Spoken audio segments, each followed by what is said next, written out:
বন্ধুরা, বহু প্রতীক্ষিত মৌসুমী দ্বীপে আমরা শেষ পর্যন্ত এসে পৌঁছলাম।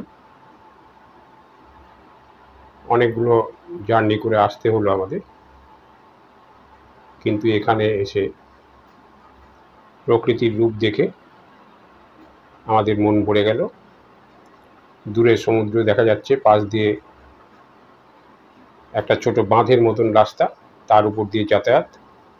আর তার ঠিক বাঁদিকে আমাদের যে থাকার জায়গা, শুকতারা বিচ ক্যাম্প।